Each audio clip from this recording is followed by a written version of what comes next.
Imaginez le plaisir de savoir exactement où vous en êtes dans la vie, où vous voulez être et comment y arriver. C'est ce que je vous propose avec l'exercice créatif d'aujourd'hui.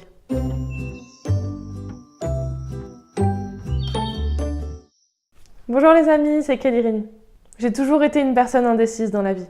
Tant pour choisir la marque de papier toilette que je veux au supermarché ou la sorte de pizza que je veux quand je suis au restaurant, que pour les choses beaucoup plus importantes comme mon lieu de vie ou encore mon métier. J'ai souvent eu du mal à identifier qui j'étais et ce que je voulais dans la vie. Mais il y a quelques années, j'ai découvert un exercice incroyable qui m'a permis de mieux identifier mes rêves pour mieux les réaliser et j'avais très envie de vous en parler aujourd'hui. Cet exercice, c'est un exercice que j'ai découvert sur la chaîne de Lavender. C'est une création qui lui est propre, je crois, et que j'ai un peu revisité à ma sauce pour l'adapter à mes besoins. Si vous voulez en savoir un peu plus sur elle et sur sa chaîne, je vous mettrai le lien dans la barre de description et je rajouterai quelques mots pour vous la décrire. Je vais d'abord vous présenter l'exercice en vous montrant avec un peu d'émotion celui que j'ai fait il y a 3 ans. Puis je vais vous montrer un exemple en live puisque je m'apprête à le refaire ici aujourd'hui avec vous.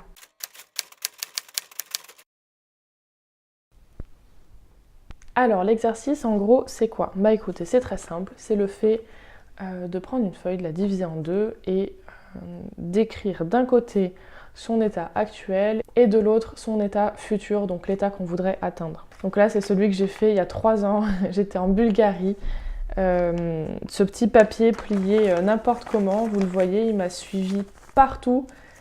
Il m'a suivi dans 3 pays différents puisqu'après la Bulgarie je suis partie en Écosse où j'ai eu 2 adresses et ensuite en France où j'en ai eu 2 aussi. Donc c'est un petit papier qui m'est cher, j'étais très contente de l'avoir redécouvert en faisant mes cartons là. Et j'avais super envie de vous montrer cet exercice du coup et me reprêter au jeu. Donc on le ferme, on regarde pas trop, on part sur de nouvelles bases et on s'en fait un. J'ai également piqué des petits autocollants que j'ai achetés pour ma belle-fille, une petite pépette avec qui je vis. Je les avais en tête, je vais peut-être lui en piquer 1 ou 2 ou 3 et de toute façon je lui en rachèterai. Donc il n'y aura pas de souci, si elle estime qu'il lui manque, je les lui reprendrai. Alors je vais tenter un crayon, un stylo, du turquoise parce que j'adore ça, une gomme au cas où on se trompe, et j'ai aussi des crayons de couleur parce que j'aime bien les couleurs. Hop. Ce sont des crayons aquarellables mais j'utiliserai pas leurs propriétés aquarellables pour aujourd'hui je pense. Je tiens à préciser que c'est absolument important qu'on s'en fiche complètement, que ça soit beau ou pas. Je vais mettre ça ici, ça sera plus net. On s'en fiche que ça soit beau ou pas. Le but, c'est clairement pas d'être des artistes. De toute façon, c'est pas ça que je vous encouragerais à faire sur cette chaîne. Moi, j'ai un niveau où j'adore dessiner, donc oui, j'aime bien ça, mais pour des projets comme ça, je me prends vraiment pas la tête et j'essaye pas de faire quelque chose de beau. L'essentiel, c'est la réflexion. C'est les idées qui nous passent en tête et la façon dont on les retranscrit et dont on se sert après de tout ça. Donc, on va commencer par diviser la feuille en 2. Hop là. Vous êtes avec moi sur mon canapé, je suis en tailleur. C'est vraiment la simplicité quoi. Là, il n'y a pas de chichi. On est entre nous. Alors, là où j'ai changé l'exercice, c'est que Aileen, ce qu'elle faisait, c'est qu'elle se représentait comme ça. Hop, elle dessinait son petit personnage et ensuite elle mettait du texte partout. Elle faisait des bulles de pensée ou alors des textes qu'elle entourait de petits nuages comme ça. Et elle écrivait comme ça beaucoup. Je pense que pour elle, l'écriture, ça marche bien. Moi, ce qui marche mieux pour moi, c'est de dessiner tout ce qui me vient en tête, écrire aussi. Mais voilà, en gros, c'est pas un personnage avec tout le texte autour, c'est vraiment... Je prends plus de place pour les différents éléments et je dessine plein de petites choses si nécessaire. Enfin, bref. Vous allez le voir pendant ce dessin. Donc vous faites ce qui vous inspire, faites ce que vous ressentez, ce qui vous plaît et ce qui vous aide surtout parce que c'est ça le plus important finalement. Là, ce qu'on veut, c'est faire une représentation de nous qui soit la plus adéquate possible. Donc je me dessine exactement comme je suis habillée et vous voyez la position. C'est une position où j'ai les mains... Enfin, je me tiens droite, je souris quand même parce qu'en ce moment, je sais que je vais beaucoup mieux qu'avant. J'ai fait des découvertes qui m'ont appris à me comprendre et à me découvrir. Je suis super contente. Mais je reste un petit peu timide, pas trop confiante en moi, même si un début de confiance arrive. J'ai passé un moment et la première chose que j'ai dessinée, c'est une maison. Vous allez le voir après. Là, je suis en train de colorier mes habits et me rajouter un petit micro parce que je me suis acheté un micro enfin après avoir hésité des années. J'ai décidé de vraiment me lancer dans cette aventure de YouTube. Et voici le cadre avec mon appartement parce que je suis ravie d'avoir enfin une maison qui est fixe avec la forêt derrière, c'est juste un bonheur. Et j'ai dessiné des cœurs partout parce que entre mon copain, sa petite fille, notre chien et notre chat, j'ai tellement d'amour et je suis super contente. J'ai dessiné ma famille avec qui je m'entends bien en ce moment, donc je suis super contente aussi. Et là, vous voyez un petit logo de YouTube qui prend pas encore trop de place et en fait je l'ai mis à moitié sur la feuille et en fait ça veut dire que ça prend beaucoup de place et j'aimerais que ça en prenne plus, mais c'est pas encore tout à fait le cas. Et en haut j'ai fait l'école, donc l'école c'est là où je travaille et vous voyez que c'est au-dessus de moi, ça prend une aussi grande place que YouTube parce qu'au niveau du temps j'y consacre plus ou moins autant de temps, mais clairement c'est un métier, c'est un gagne-pain et je sais que c'est pas le but au final, vous le verrez dans le prochain dessin.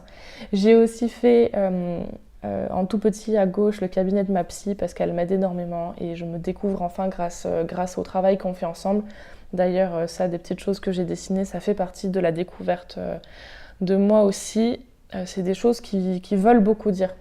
J'ai pas énormément écrit, je n'en ai pas ressenti le besoin, j'ai réussi plus ou moins à retranscrire tout ce que je voulais en dessinant. Coucou le chat, il est tellement curieux, il vient toujours voir ce que je fais ou se mettre sur mes genoux, c'est trop mignon.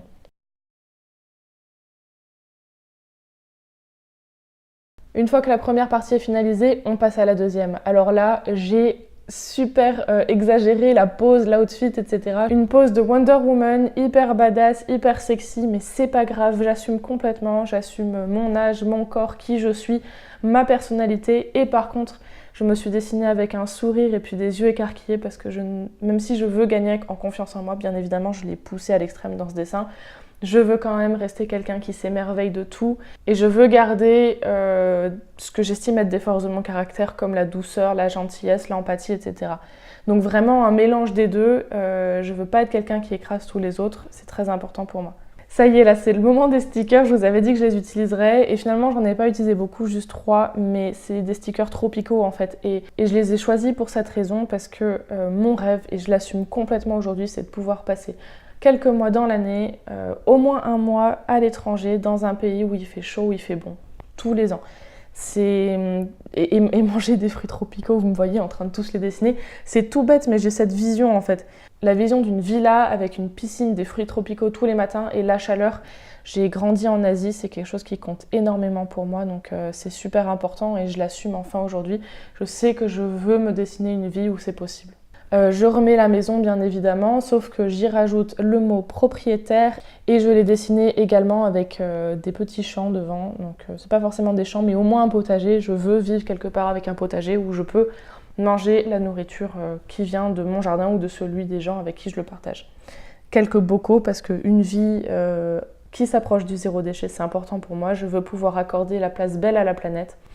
Et là, le gros du gros, un gros bouton YouTube, enfin vous voyez la différence de place qu'il prend entre le premier et le deuxième dessin et c'est ça qui est important en fait. Pour ce qui est du cadre du travail, j'ai repris l'ancien dessin, vous le verrez. Je me suis dessinée dans un espace de coworking avec des gens qui sont contents. J'ai fait un petit personnage à droite, c'est celui de mon copain en fait, je rêverais pouvoir bosser avec lui et être libre en fait. Des dollars, oui, parce que je veux pouvoir gagner ma vie assez confortablement pour pouvoir réaliser ses rêves et c'est important pour moi.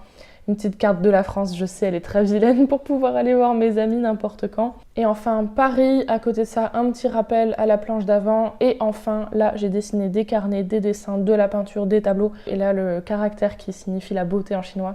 Je veux pouvoir m'entourer de beauté parce que c'est important pour moi et autant la voir, en être témoin que la créer. Voilà, c'était super speed, j'ai eu le temps de tout dire. J'espère que c'était pas trop rapide ou que je vous ai pas perdu en chemin. Et maintenant, la prochaine étape, ça va être de dessiner, enfin d'écrire plutôt, tous les points qui vont nous permettre de passer de l'image A à l'image B, du mois présent au mois futur. Et c'est là que se concrétisent vraiment nos rêves, en fait, c'est là que l'exercice prend forme. Normalement, on a toutes les clés pour vraiment savoir ce qu'on veut et pour commencer à faire l'amorce d'un plan qui nous permet de le réaliser. N'hésitez pas à me dire si vous voulez qu'on voit ça dans une prochaine vidéo, je le ferai avec plaisir. Et je passe à la conclusion de cette vidéo tout de suite. Comme vous le voyez, c'est un exercice qui permet d'avoir une vision plus claire et plus nette de ce qu'on est, ce qu'on veut vraiment, et qui naturellement nous amène à réfléchir et à trouver les tâches nécessaires que l'on doit faire pour passer du current me, du mois actuel, au future me, le mois du futur. Cet exercice, vous pouvez vraiment le considérer comme une boussole qui vous permette de vous rappeler non seulement l'essence de ce que vous voulez construire pour votre vie, mais également l'amorce d'un plan qui vous permettrait d'écrire toutes les étapes à faire pour y arriver. Et c'est en ça que je fais une métaphore avec la boussole parce que personnellement, cet exercice, il me permet de garder le nord. Je me rends compte aujourd'hui que la vision que j'avais osé dessiner et en laquelle je n'avais pas vraiment cru il y a 3 ans, elle est toujours là, elle n'a pas changé. Je peux maintenant l'affiner. Sauf que la différence, c'est qu'avec tout le travail que j'ai fait pendant ces dernières années, le fait de refaire l'exercice me permet vraiment d'asseoir ces envies, ces affirmations et de me dire que non seulement c'est un rêve, mais en plus c'est réalisable et je vais le réaliser. Par contre, juste un petit disclaimer, une petite pensée pour le mot de la fin. Cet exercice est génial, mais je tiens à préciser l'importance de se rappeler d'être reconnaissant de ce qu'on a déjà. Le but dans la vie, ce n'est pas de courir après un idéal. De toute façon, ça serait un but inatteignable puisque ce fameux moi du futur, même s'il arrivera dans quelques mois ou dans quelques années, pour l'instant, il n'existe pas. Donc il faut faire l'exercice, en prendre conscience, se laisser imprégner et ensuite il faut laisser aller ses émotions. Ça c'est quelque chose dont Aileen ne parle pas dans sa vidéo, mais il me semblait vraiment important de le préciser parce que si on passe son temps à courir après, on n'est jamais satisfait. Ce moi futur, c'est une image dans notre cerveau, dans notre cœur, mais ça reste une image. Il faut lui donner son importance, mais pas au détriment de l'amour de soi et de la gratitude de l'instant présent.